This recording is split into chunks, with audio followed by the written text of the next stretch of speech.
बिस्मिल्लाहिर्रहमानिर्रहीम। Dear students, अस्सलाम वालेकुम। आज हम एक्सरसाइज 6.8 स्टार्ट करते हैं। 6.8 का क्वेश्चन नंबर 1 है हमारे पास, write equations for the following statements. हमें कुछ स्टेटमेंट्स दी गई हैं, हमने उन स्टेटमेंट्स को देखते हुए कुछ इक्वेशंस बनानी है। इक्वेशंस हम किस तरह से बनाएंगे स्टेटमेंट्स को देखते हुए, वो हम आज सीखेंगे। तो क्वेश्चन नंबर 1 है, write equations for the following statements. Equations बनाएं फॉलोइंग स्टेटमेंट्स के लिए। तो पहले ही हमारे पास the difference between father's age and daughter's age is 26 years. यहां पे देखें, the difference between father's age and daughter's age is 26 year.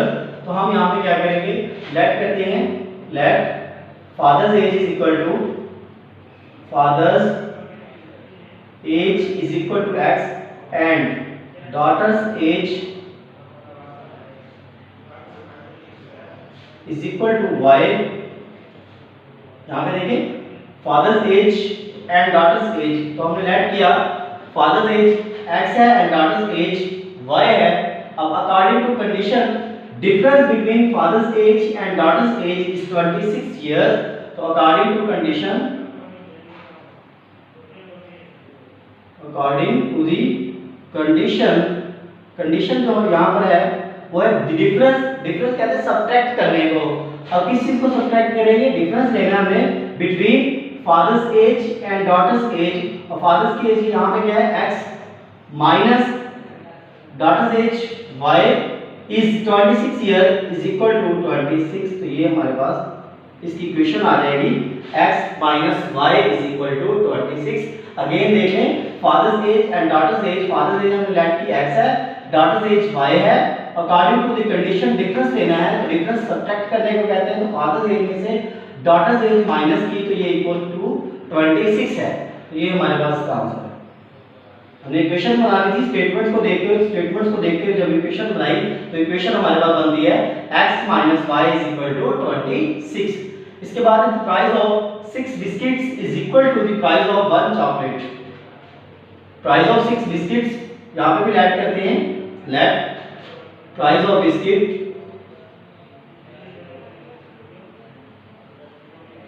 is equal to x price of 1 price of chocolate is equal to y।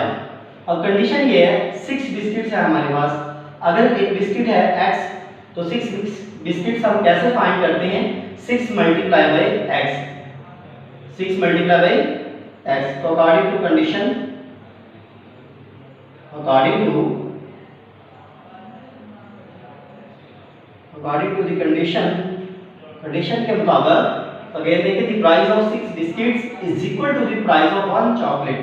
अब 6 biscuit की जब हम value मालूम करेंगे, 6 biscuit की price 6 multiply by x is equal to 1 chocolate की price की, 1 chocolate की प्राइस है यहाँ पर y। तो 6x is equal to y, ये हमारे पास answer 6x is equal to y, ये इक्वेशन बनेगी। इसके बाद है, if a number is added to 3 times of another number, the sum is 25। First, let first number is equal to x and other number या second number is equal to y। यहाँ पे condition ये है, if a number is added, एक number added है, according to condition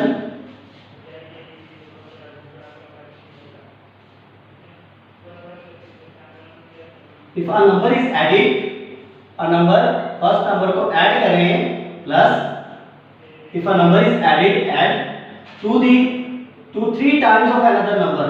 other number का हमने 3 times कैसे फाइंड करेंगे, 3 मल्टीप्लाई बाय 3y आ जाएगा, is equal to sum is 25। तो 25 के ये इक्वल है x plus 3y is equal to 25, ये इक्वेशन बनेगी।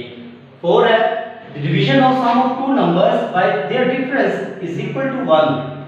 The division of sum of two numbers, let's suppose we have two numbers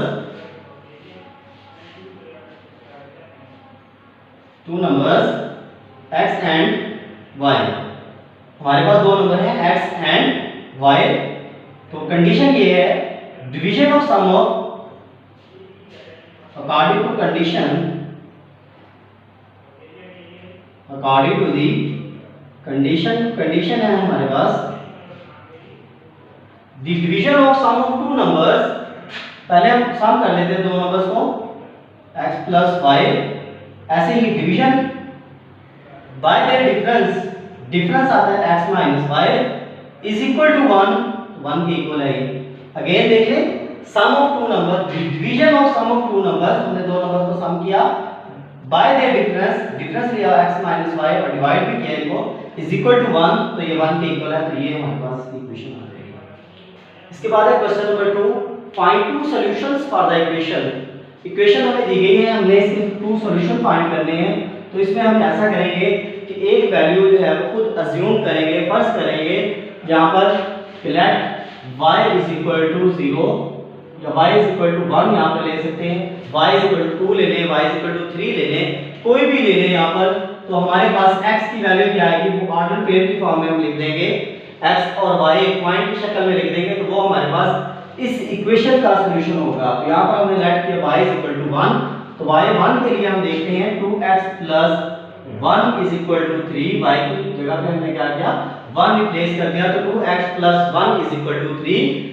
next 2x is equal to 3 plus 1 इधर आ गया -1 and 2x is equal to 3 -1 2, x की value हमें find करनी है, तो 2 मल्टीप्लाई हो रहा है, इधर आके डिवाइड हो जाएगा, 2 बाय 2 1। तो हमने क्या पुट किया था 1 पुट किया, y की वैल्यू 1 पुट की, और हम आंसर x की वैल्यू हमारे पास है 1, तो 1 और 1 ये हमारे पास सॉल्यूशन सेट बन जाएगा इसका, 1 और 1 ये सॉल्यूशन सेट बन जाएगा। हमने क्या किया y की वैल्यू 1 पुट की, y की वैल्यू 1 पुट करने पर x की वैल्यू भी हमारे पास 1 ही आई, तो हमने सॉल्यूशन बनाया। पहले सॉल्यूशन इस फॉर्म में लिखेंगे, पहले x की वैल्यू फिर y की वैल्यू। अब लेट करते हैं y is equal to -1, y is equal to -1, तो -1 के लिए इस इक्वेशन में देखते हैं x की वैल्यू क्या आती है, 2x प्लस इनटू y की जगह पे -1 इज इक्वल टू 3, तो 2x plus minus -1 is equal to 3, 2x is equal to 3 -1 इधर आ plus 1 implies 2x is equal to 3 plus 1 4, x की वैल्यू हमें फाइंड करनी है, 2 मल्टीप्लाई और उधर आके डिवाइड हो जाएगा, तो 2 1 2 2 2 4, x की वैल्यू हमारे पास 2 आ गई। तो पॉइंट हम लिखते हैं 2 और 1 2, और y की वैल्यू यहां पर है -1, y की वैल्यू यहां पर है -1, तो सॉल्यूशन सेट दो हमारे पास सॉल्यूशन सेट आ गए, एक आया है 1 और दूसरा है 2 -1।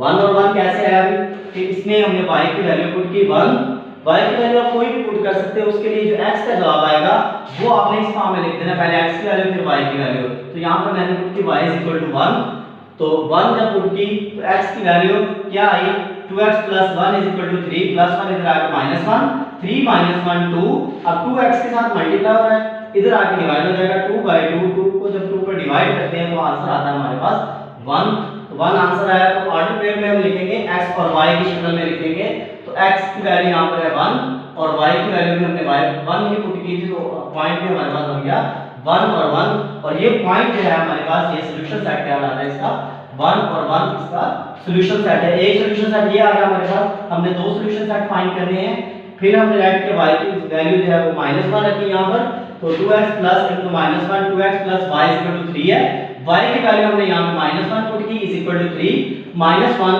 प्लस माइनस -1 इधर आ प्लस 1 हो गया, 3 प्लस 1 4, तो 2x इज इक्वल टू 4 आ गया, 2 मल्टीप्लाई और इधर आके 3 डिवाइड हो गया, 2 1 2 2 2 4, तो हमारे पास x की वैल्यू आ गई 2, और सॉल्यूशन सेट आ गया, पहले x की वैल्यू रखते हैं और फिर y की वैल्यू, तो x की वैल्यू 2 और y की वैल्यू -1 आ गई। तो ये हमारे पास दो सॉल्यूशन आ गए, 1 1 और 2 और -1। इस ऐसे ही क्वेश्चन नंबर 3 है, find 3 solutions for the equation x plus y is equal to 2, x plus y is equal to 2। तो लेट करते हैं हम यहां पर भी y की कोई भी वैल्यू ऐड कर सकते हैं, यहां पर फर्ज करता हूं कि y की वैल्यू हमारे पास 0 है, तो x की वैल्यू क्या आएगी, x plus 0 is equal to 2, x is equal to 2। तो हमारे पास सॉल्यूशन सेट क्या बन गया, x की वैल्यू 2 है और y की वैल्यू 0 है, तो ये एक हमारे पास सॉल्यूशन सेट बन गया 2 और 0। सॉल्यूशन सेट क्या बन गया, 2 और 0। अब हम ऐड करते हैं y की value 1, y is equal to 1, तो x plus 1 is equal to 2, x is equal to 2 plus 1 इधर आ गया -1, x इज इक्वल टू 2 -1 1, और सॉल्यूशन सेट हमारे पास आ गया 1 और 1। हमने y की वैल्यू यहां पर देखे, हमने 1 पुट की है और x की वैल्यू 1 आई, तो पहले x की वैल्यू फिर y की वैल्यू 1 और 1, ये हमारे पास दूसरा सॉल्यूशन सेट बन गया। हमने यहाँ पर 3 सॉल्यूशन सेट फाइंड करने हैं, 3 सॉल्यूशंस फाइंड करने हैं इक्वेशन के लिए, तो y की वैल्यू हम मजीद 0 पुट की पहले हमने, फिर 1 पुट की, अब 2 पुट करते हैं, y इज इक्वल टू 2, तो x प्लस y की जगह पे 2 is equal to 2, x is equal to 2 plus 2 इधर आ गया -2, x की वैल्यू आ गई 0, तो सॉल्यूशन सेट हमारे पास बन गया 0 और 2, 0 और 2। तो हमारे पास 3 सॉल्यूशन सेट बने हैं, पहला है 2 0, दूसरा है 1 और 1, और तीसरा है 0 और 2। ये 3 सॉल्यूशन सेट हमारे पास बने हैं। तो क्वेश्चन नंबर 2 और 3 सेम ही है, यहाँ पर हमने यहाँ पर जस्ट 2 सॉल्यूशन फाइंड करने थे और इसमें 3 सॉल्यूशन फाइंड करने थे। Thanks students.